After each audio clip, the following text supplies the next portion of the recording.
தேர்வர்கள் அனைவருக்கும் வணக்கம். இன்றைய நாள் நம்முடைய அட்டவணைப்படி 147வது நாள். இன்றைய பகுதியில நாம பார்க்க போறது ஒருமை பன்மை பிழையறிந்து சரியான தொடரை தேர்ந்தெடுத்தல். அடிப்படை அந்த மாதிரியான கேள்விகள் நிறைய நேரங்கள்ல நாம நம்மளுடைய தேர்வுகள்ல பார்க்கலாம். ரொம்ப மேலோட்டமா பார்க்கும்போது ரொம்ப சுலபமான பகுதி அப்படின்னு தெரிஞ்சாலும் ஒரு சில கீவேர்ட்ஸ் இருக்கும் இல்லையா? அந்த வார்த்தைகள கொஞ்சம் கவனிச்சு படிச்சு வைக்கணும். அது தவறிட்டா இது சார்ந்த மதிப்பெண்கள நாம பெற தவறிருவோம் அப்படின்னு தான் சொல்லலாம்.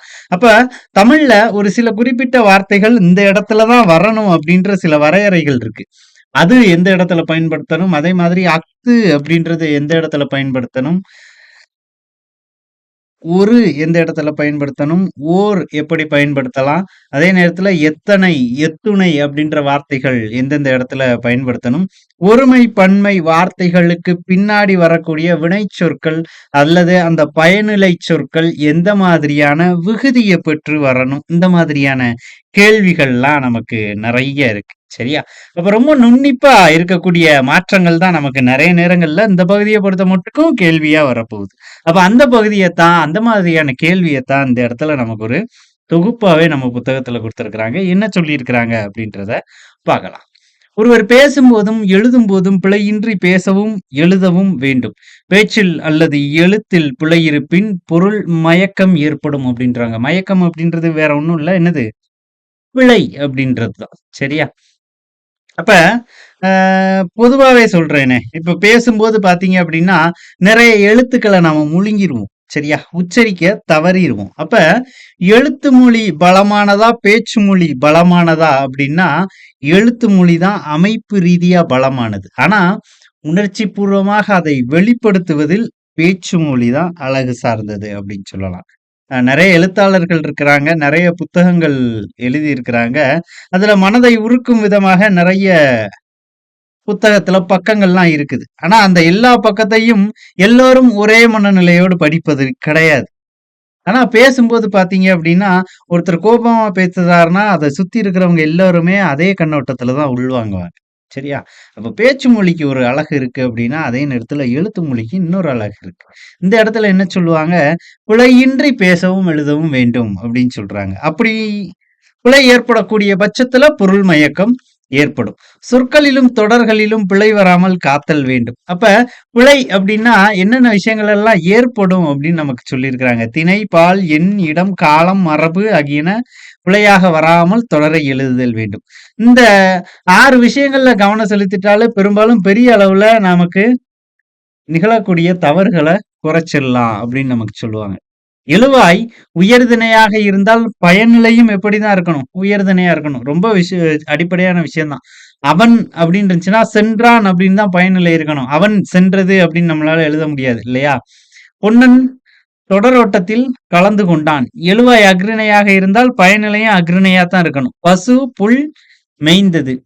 எழுவாய் ஐம்பால்களுள் எந்த பாலில் உள்ளதோ அதற்கேற்ப பயனிலை இருக்கணும் இல்லையா? அவன் சென்றாள் அப்படின்னு போட முடியாது. அப்ப அந்த எழுவாய் என்னவா இருக்கு? அது ஒருமையா இருக்கா? பன்மையா இருக்கா? என்ன பால் பகுப்புக்கு கீழ அது வரும் அப்படின்றத தெளிவுத்தன்மையா உள்வாங்கி அதற்குரிய பயனிலைய நாம நிர்ணயிக்கணும். அழகன் பாடினான், வள்ளி ஆடினாள், புலவர்கள் பாடல்களை இயற்றினார்கள், யானை பிளிறியது, மான்கள் ஓடின. எழுவாய் கல்விகுதி பெற்றால் பயனிலையும் கல்விகுதி பெறுதல் வேண்டும் அப்படின்னு சொல்றாங்க.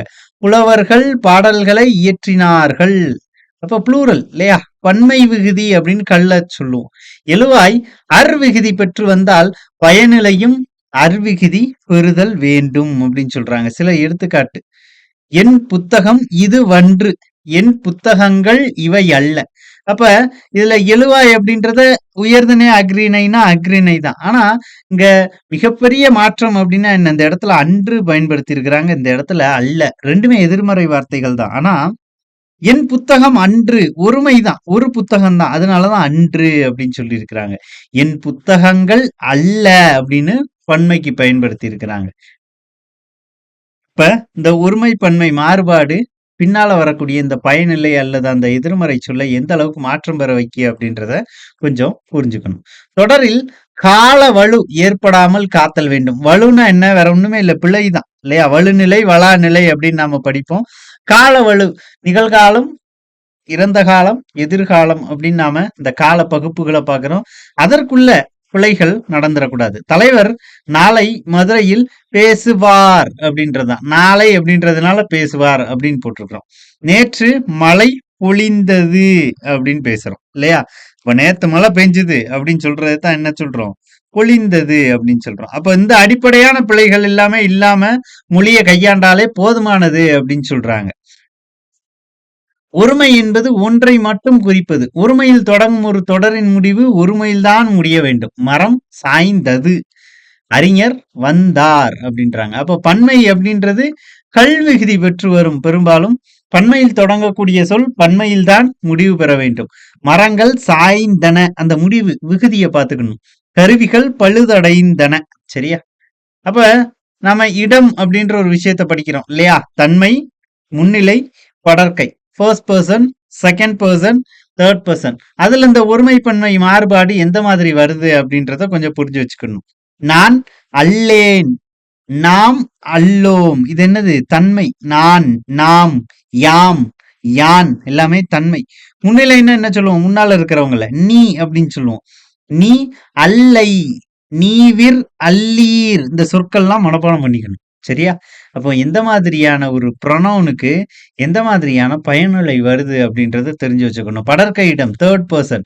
அது ஆண்பாலாக இருந்தால் அவன் அல்லன், பெண்பாலாக இருந்தால் அவள் அல்லல், வளர்பாலாக இருந்தால் அவர் அல்லர், ஒன்றன்பாலாக இருந்தால் அத்து அன்று.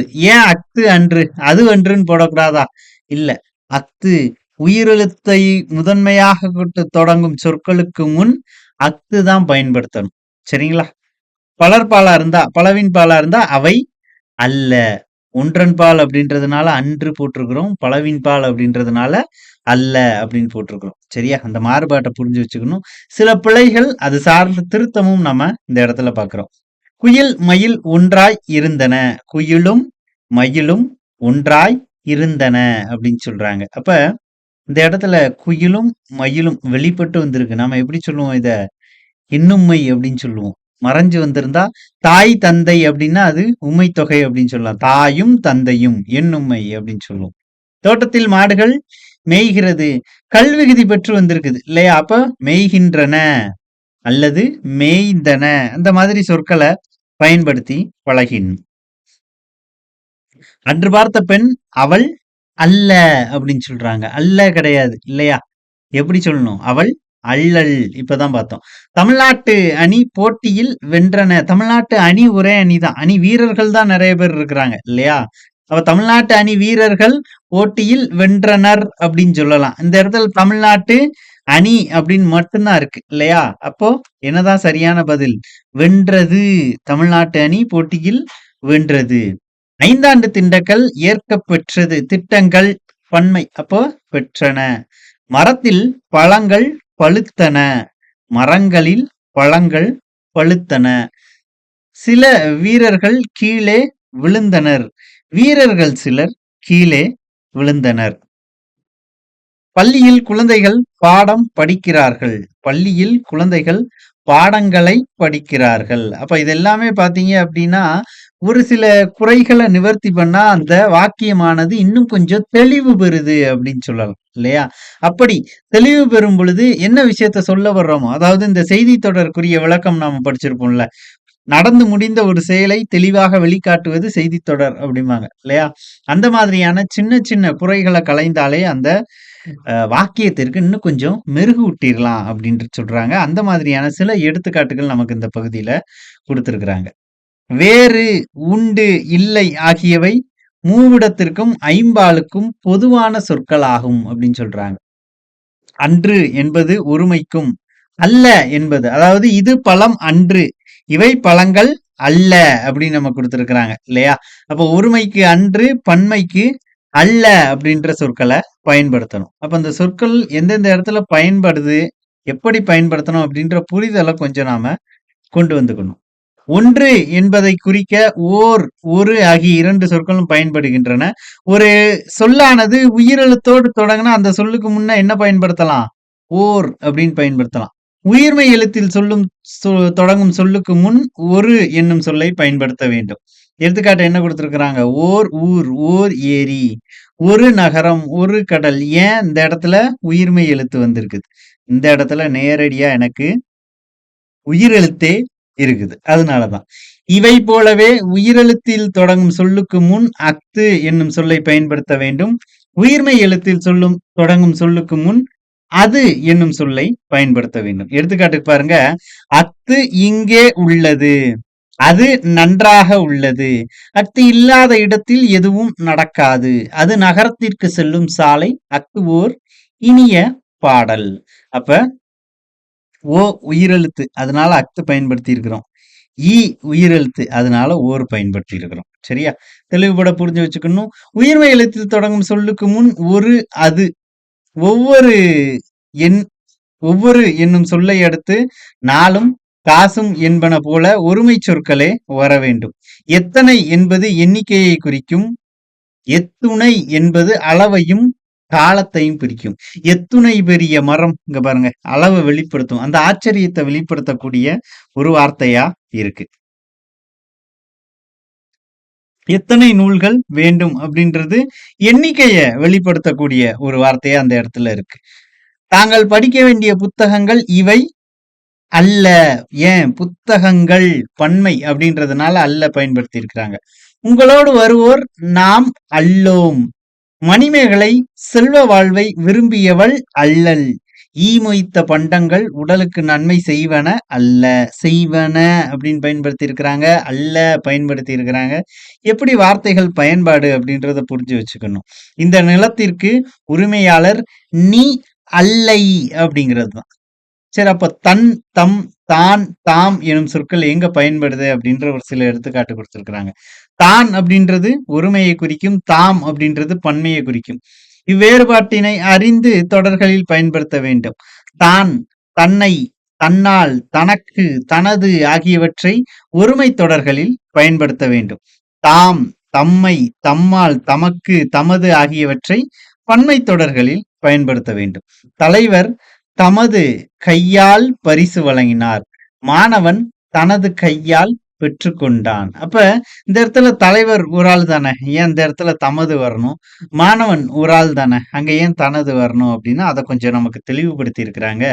இங்கு தலைவர் என்பது ஒருவரை குறித்தாலும் மரியாதை பன்மை ஆகும். அப்ப ஒரு காம்ப்ளிமெண்ட் அப்படின்னு சொல்லுவாங்க இல்லையா ஆங்கிலத்துல, ஒரு மிக உயர்ந்த பதவியிலேயோ இல்லைன்னா பொறுப்புலயோ இருக்கிறவங்க குறிக்கும் பொழுது அந்த வார்த்தைகள்ல தமது அப்படின்னு பயன்படுத்திக்கிறோம் இல்லையா. மாடுகள் தமது தலையை ஆட்டின. கன்று தனது தலையை ஆட்டியது. வேறுபாடு புரிஞ்சுதா? இங்க பன்மை அப்படிங்கிறதுனால தமது, இது ஒருமை அப்படின்றதுனால தனது அப்படின்னு நாம பயன்படுத்தி எழுதியிருக்கோம். சரிங்களா? இது கடந்து இந்த தலைப்பு சார்ந்து நிறைய கேள்விகள், அதற்குரிய பதில்கள் நம்ம கொடுத்திருக்கிறாங்க இல்லையா. சோ கொஞ்சம் தெளிவுபட அதை வாசித்து பார்த்துடணும். ரொம்ப அடிப்படையான விஷயங்கள் தான் இது எல்லாமே. இன்று பேருந்துகள் ஓடாது அப்படின்றத எப்படி எழுதியிருக்கிறாங்க? ஓடா அப்படிங்கிறது தான். இதெல்லாம் தேர்வுல கேட்ட கேள்வி இல்லையா ஏற்கனவே. இப்ப ஓடாது அப்படின்றத நாம பன்மை விகுதி பெற்று எப்படி எழுத அப்படின்னா ஈறுகட்ட எதிர்மறை பேர் வச்ச மாதிரி ஓடா. ஓர் அணில் மரத்தில் ஏறின. ஓர் அப்படின்றது சரியா தான் வந்திருக்கு. ஏன்? உயிரெழுத்துக்கு முன்னாடி. ஆனா ஒரு அணில் தான், ஏன் ஏறின பயன்படுத்தணும்? அதான் ஏறியது அப்படின்னு பயன்படுத்தி இருக்கிறாங்க. நான் வாங்கிய நூல், நூல்னா ஒருமை தான். அப்ப இது அன்று அப்படின்னு போடணும். சரியா? அதான் போட்டிருக்கிறாங்க. உணர்ச்சியின் அடிப்படையில இதை எப்படியும் எழுதலாம். இது வன்று அப்படின்னு எழுதலாம்.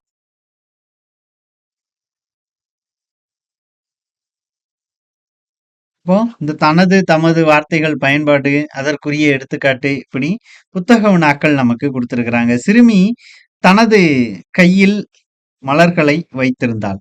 அம்பேத்கர் ஒடுக்கப்பட்ட மக்களின் உயர்வுக்காக தமது உழைப்பை நல்கினார். ஏற்கனவே பார்த்தோம், மரியாதை பன்மை அப்படின்ற காரணத்துக்காக தமது அப்படின்னு நாம பயன்படுத்துறோம். ஒரு மிக உயர்ந்த தலைவர் இந்த இடத்துல அடையாளப்படுத்துறதுனால தமது அப்படின்னு பயன்படுத்தி இருக்கிறோம். உயர்ந்தோர் தம்மைத்தாமே புகழ்ந்து கொள்ள மாட்டார்கள். இவைதாம் எனக்கு பிடித்த நூல்கள். ஏன் தாம் பயன்படுத்துறோம்? கல்விகுதி பெற்றிருக்கு. பன்மை அப்படின்றதுனால தாம் பயன்படுத்துறோம். குழந்தைகள் பன்மை வந்துருச்சு. அதனால தன்னால் பயன்படுத்தக்கூடாது. தம்மால் இயன்ற உதவிகளை பிறருக்கு செய்கின்றனர் அப்படின்னு சொல்றாங்க. சரிங்களா? அப்ப ஒருமை பன்மை பிழை எதன் காரணமாக வருது அப்படின்னு பார்த்தோம்னா, திணை, பால், எண், இடம், காலம் இந்த மாதிரியான அடிப்படையான தவறுகள் செய்யறதுனால ஒரு வாக்கியத்துல பிழைய நாம நிறைய நேரங்கள்ல நமக்கே தெரியாம ஏற்படுத்திடுறோம். அப்ப அது பத்தின அடிப்படையான புரிதல் தேவை. ஒருமை பன்மை மாறுபாடு ஏற்படுறப்ப அந்த சொல்ல அந்த வாக்கியத்துல இடம்பெறக்கூடிய சொற்கள் எப்படி எப்படிலாம் மாற்றம் அடையுது, அதனுடைய விகுதி எந்த அளவுக்கு மாற்றம் அடையுது அப்படின்றத இந்த பகுதி நமக்கு தெளிவா சொல்லியிருக்கு. இதுல மிக முக்கியமா கவனிச்சு படிக்க வேண்டியது ஒரு, ஓர் எந்த இடத்துல பயன்படுத்துவோம், அது, அத்து எந்த இடத்துல பயன்படுத்துவோம், எத்தனை, எத்துணை எந்தெந்த இடங்கள்ல பயன்படுத்துவோம் அப்படின்றத கத்துக்கணும். மேலும் இந்த தனது, தமது அப்படின்ற அந்த மாறுபாடு எந்தெந்த இடத்துல வரும். ஒரு இடம் படிச்சோம்ல. தன்மை, முன்னிலை, படர்க்கை. அதுல நாம், யாம், யான் இந்த மாதிரியான ப்ரொனவுன்ஸ் எல்லாம் படிச்சிருப்போம் இல்லையா? அதற்கு விகுதியாக பயனிலையாக வரக்கூடிய எதிர்மறை வார்த்தைகள் எந்தெந்த மாதிரி வரும்? அல்லல், அல்லன், அல்லீர், அல்லை இதெல்லாம் நமக்கு வழக்கத்துல இல்லாத ஒரு வார்த்தை இல்லையா? எழுத்து மொழியில இலக்கியத்தரமான வார்த்தைகள்னு கூட சொல்லலாம் இல்லையா? எழுத்து மொழியில இருக்கக்கூடியது நம்மளுடைய வழக்கு மொழியில இல்ல. அதனால நிறைய நேரங்கள்ல நமக்கு அறிமுகம் இல்ல இல்லையா? அதெல்லாம் படிக்கும்போதே நமக்கு தெரியும் நிச்சயமா இது கேள்வியா கேட்கப்படலாம் அப்படின்னு. இப்ப அந்த இடங்களை கொஞ்சம் அழுத்தம் கொடுத்து தெளிவுபட படிச்சு வச்சுக்கணும். புத்தகம் சார்ந்து கேள்விகள் பின்னால இருக்கக்கூடிய புத்தக வினாக்கள் நமக்கு கொடுத்திருக்கிறாங்க. இந்த பயிற்சி பகுதியையும் ரொம்ப கம்மியா தான் இருக்கு இல்லையா?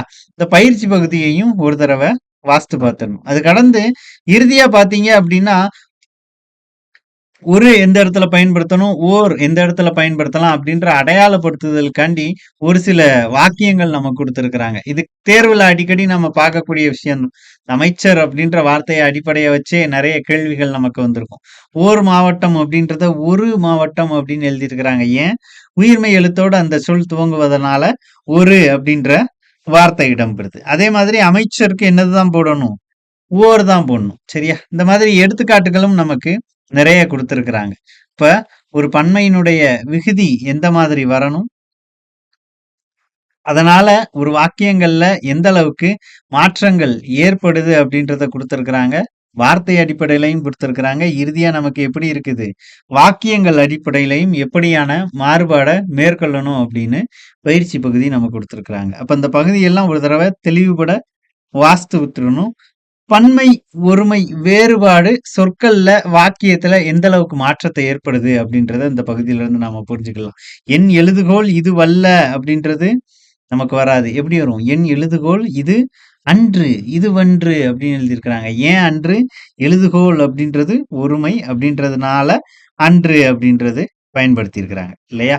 அப்ப கீழ இருக்கக்கூடிய இந்த பயிற்சி பகுதியை பார்க்கும்போதே வாசிச்சுட்டு கொஞ்சம் புரியல அப்படின்ற பட்சத்துல மேல கொடுத்திருக்கக்கூடிய விளக்கங்களையும் கொஞ்சம் ஒப்பிட்டு படிச்சு வச்சுட்டோம் அப்படின்னா, கேள்வி விளக்கங்களை மட்டும் கொடுத்து கேட்கப்படலாம். பயிற்சி பகுதியிலிருந்து கேட்கப்படலாம் இல்லையா? கேள்விகள் எப்படி இருந்தாலும் பதில் சொல்லக்கூடிய அந்த திறனை நாம வளர்த்துக்கலாம். அந்த வகையில எல்லா தலைப்புகளையும் கொஞ்சம் ஆழ்ந்து படிச்சு தெளிவுபடுத்தி நம்மளை நாம பலப்படுத்திக்கிட்டே போகணும். நல்ல தலைப்புல அடுத்த காணொளியில சந்திக்கலாம். நன்றி.